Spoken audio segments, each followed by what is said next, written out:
Le cirque financier de la semaine, mesdames, messieurs, attachez vos ceintures financières. Cette semaine, on a eu droit à un spectacle digne des meilleurs numéros de Balatro, entre des puces qui grillent plus vite qu'un steak mal cuit, un ancien président qui drague les cryptos, et des pilules qui promettent de transformer les bedons en tablettes de chocolat. Le monde financier nous a encore régalé.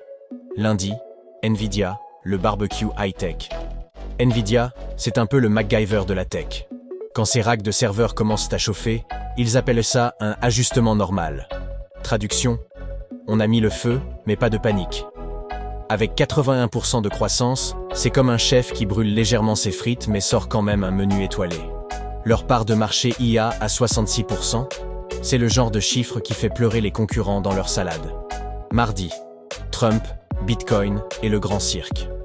Donald Trump, le roi du drama financier, décide de transformer les États-Unis en un énorme portefeuille crypto. Son Bitcoin Act, c'est un peu comme demander à un éléphant de faire du ballet. Improbable, mais tellement spectaculaire qu'on ne peut pas détourner le regard. 1 million de Bitcoin, bye bye l'or national. Certains analystes voient déjà le Bitcoin à 200 000 $. C'est comme acheter un billet de loterie, mais en costard-cravate. Mercredi, les ETF contre-intuitifs. Quand tout le monde court à droite, nous on part à gauche. Bons du trésor US à 5%, actions internationales, or et crypto. C'est notre technique pour être les moutons noirs rentables du marché. Un peu comme choisir une salade au restaurant bondé de hamburgers. Jeudi, GLP-1, les pilules miracles. Novo Nordisk et Eli Lilly nous vendent du rêve à 1350 $ par mois.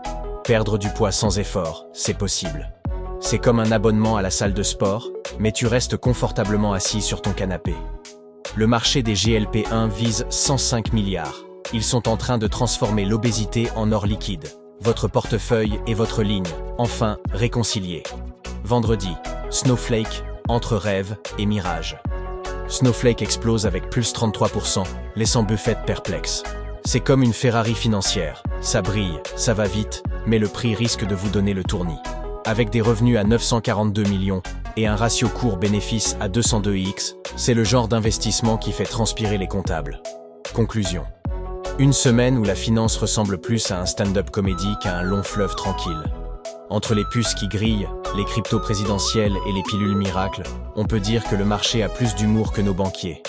Morale de l'histoire, restez alerte, gardez votre sens de l'humour, et n'oubliez jamais que dans ce monde économique, la seule constante, c'est le changement, et les blagues sur les investisseurs. Petit conseil pro. Tous les articles sont dans la description, mais le meilleur moyen de ne rien rater, ma newsletter quotidienne, Humour and Finance. Un seul clic et tu reçois l'actu décalée directement dans ta boîte mail. Abonne-toi à la newsletter ET à la chaîne, le combo ultime pour comprendre la finance sans se prendre la tête. Rendez-vous la semaine prochaine pour une nouvelle dose d'actu financière version stand-up.